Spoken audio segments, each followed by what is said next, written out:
सांगली जिल्ह्यातील कवठे महाकाळ तालुक्यातील करोली टी येथे एका निर्घृण हत्याकांडाचा पर्दाफाश झालाय। अनैतिक संबंधात अडथळा ठरणाऱ्या पतीचा पत्नीने प्रियकराच्या मदतीने गळा आवळून खून केलाय आणि त्यानंतर आत्महत्येचा बनाव रचला। इतकंच नव्हे तर आपल्या 2 मुलांच्या मदतीने पतीचा अंत्यसंस्कारही उरकून घेतला। मात्र पोलिसांच्या सतर्कतेमुळे 12 दिवसानंतर हा धक्कादायक प्रकार उघडकीस आलाय। करोली टी येथील भारत करपे याची 28 मार्च रोजी हत्या करण्यात आली होती। भरत यांची पत्नी नीलाबाई करपे हिचं बाबाजी करपे यांच्याशी अनैतिक संबंध होते। या संबंधात पती अडथळा ठरत असल्याने नीलाबाईने प्रियकर बाबाजीच्या मदतीने भरत यांना बेदम मारहाण करत त्यांचा गळा आवळून खून केलाय। पाप लपवण्यासाठी आरोपी पत्नीने भरत यांना गळफास देऊन आत्महत्या केल्याचा बनाव रचलाय। धक्कादायक बाब म्हणजेच आपल्या वडिलांचा खून झाला आहे हे माहीत असूनही दोन्ही मुलांनी आईला साथ दिली। वडिलांचा मृत्यू अति मद्यप्राशनाने झाला आहे अशी खोटी माहिती गावात पसरून घाईघाईने अंत्यसंस्कार उरकण्यात आले। मात्र कायद्यांचे हात लांब असतात या उक्तीप्रमाणे कवठे महाकाळ पोलिसांनी 12 दिवसानंतर या घटनेची गोपनीय माहिती मिळाली।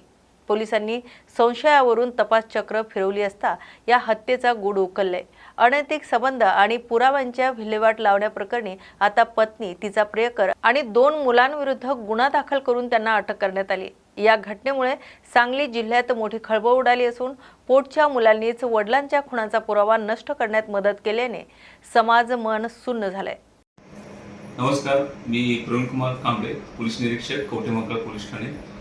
कवठे महाकाळ पोलीस ठाणे हद्दीत असलेले दूरक्षेत्र सलगरे यातील आमचे बीट अंमलदार पोलीस हेड कॉन्स्टेबल रवी गोसावी यांना त्यांच्या बीटमधील कर्ली गावामध्ये भारत इराप्पा करपे वय 58 वर्ष यांचा दिनांक 28 मार्च या दिवशी त्यांची मिसेस नीलाबाई करपे व तिचा प्रियकर बाबूजी करपे या दोघांनी मारहाण करून गळा दाबून जीव घेतलेला आहे।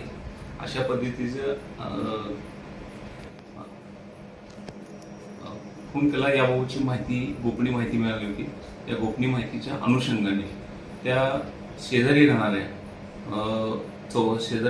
लोकांकडे चौकशी केली असता त्या दिवशी 9:15 वाजताच्या सुमारास भारत इराप्पा करपे यांना नीलाबाई, त्यांची पत्नी नीलाबाई व बाबूजी करपे ही दोघं मारहाण करताना पाहिलेली लोक होती।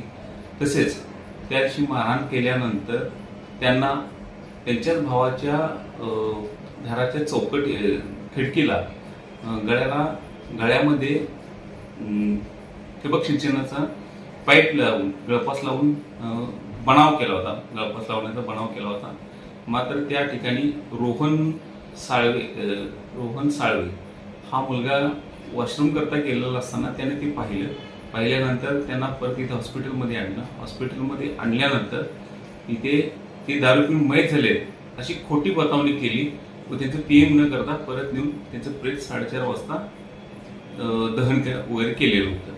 ही गोपनीय माहितीच्या आधारे खात्री केली। यावरून असं झालं की नीलाबाई तसेच बाबूजी करपे या दोघांमध्ये अनैतिक संबंध होते। अनैतिक संबंधाला कुठेतरी अडथळा येत आहे भारत करपे यासाठी त्यांना मारहाण केली होती, काठीने मारहाण केली आणि परत नीलाबाई यांनी त्यांच्या गळा दाबून तिचा मय झाल्यानंतर हालचाल थांबल्यानंतर त्यांना नीलाबाई आणि बाबाजी या दोघांनी उचलून गळ्याला